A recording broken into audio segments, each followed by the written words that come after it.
قال رسول الله صلى الله عليه وسلم من طلب العلم فهو في سبيل الله من خرج في طلب العلم فهو في سبيل الله حتى يرجع او كما قال عليه السلام. جو حدیث مبارک میں نے آپ کے سامنے پڑھی اس کا مطلب یہ ہے کہ جو طالب علم یا جو شخص اپنے گھر سے تعلیم حاصل کرنے کے لیے نکلتا ہے تو وہ اللہ کی راہ میں ہوتا ہے برابر تب تک جب تک کہ وہ واپس نہ لوٹے. اس کا مطلب یہ ہوا کہ جب آپ گھر سے صبح نکلے ہیں تعلیم حاصل کرنے کے لیے تو یہ کوئی معمولی سفر نہیں ہے. آپ ایک ایسے سفر پر ہیں, آپ ایک ایسی منزل کی جانب جا رہے ہیں جس کو فی سبیل اللہ کہا گیا ہے, اللہ کی راہ کہا گیا ہے. تعلیم حاصل کرنا ہم پر فرض ہے. ایک فرض کو حاصل کرنے کے لیے جو ہم کوشش کرتے ہیں, جد و جہد کرتے ہیں, وہ جد و جہد بھی فرض ہے. لہٰذا اس سے دو باتیں ہمیں پتہ چلتی ہیں.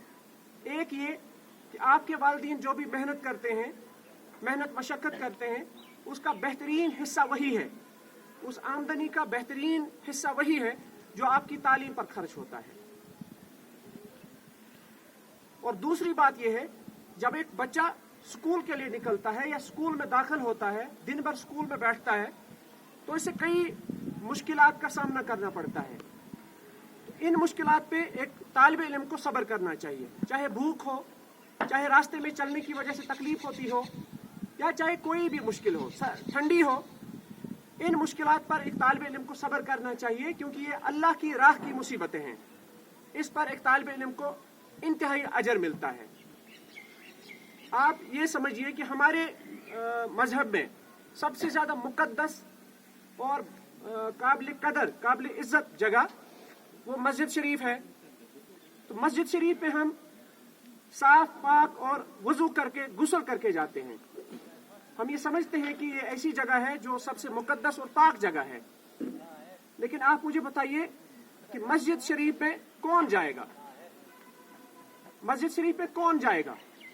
مسجد شریف میں وہی شخص جائے گا جو مسجد کی تقدیس کو سمجھتا ہو, اور مسجد کا راستہ ہمیشہ سکون سے ہی جاتا ہے. یعنی جب تک ایک بچہ, ایک طالب علم کسی درس گاہ میں نہ جائے, سکول میں نہ جائے, جب تک اس کی سمجھ پختہ نہ ہو, تب تک وہ کسی عبادت گاہ کی تقدیس کو نہیں سمجھ سکتا. لہذا جو ایک تعلیمی ادارہ ہوتا ہے, اسکول ہوتا ہے, اگرچہ یہ مسجد نہیں ہے لیکن مسجد سے کوئی کم چیز بھی نہیں ہے.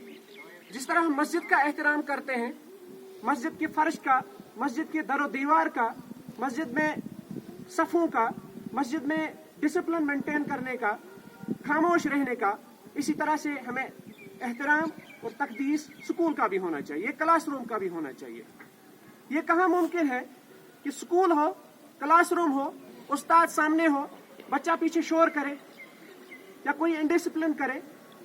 تو دو باتیں ہو سکتی ہیں, یا بچے نے تعلیم کے مقصد کو سمجھا ہی نہیں ہے, بچے نے تعلیم کے مقصد کو سمجھا ہی نہیں ہے, سکول کی امپورٹنس کو سمجھا ہی نہیں ہے, یا جو ہمارا اسلام یا جو انسانی فطرت انسان کو سمجھتی ہے, تو پھر یہ باتیں ہی غلط ہیں اور ہم ہی صحیح ہیں جو ہم یہ انڈسپلن اور شور کلاس رومز میں کرتے ہیں. جہاں تک ہمارے اسکول کا تعلق ہے, ہائر سیکنڈری اسکول وارپورہ,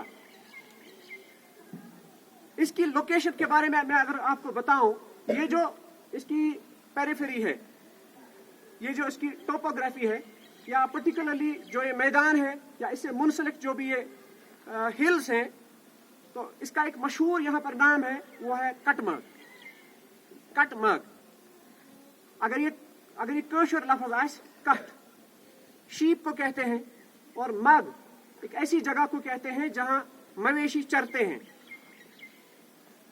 تو اندازہ ہوتا ہے کہ یہ ایک ایسی جگہ تھی یا ایسی جگہ ہونی چاہیے جہاں ایک زمانے میں مویشی یا جو بھیڑ بکریاں ہیں وہ کبھی کبھار گھاس چرا کرتے تھے, ان کی نشو و نما یہاں ہوتی تھی.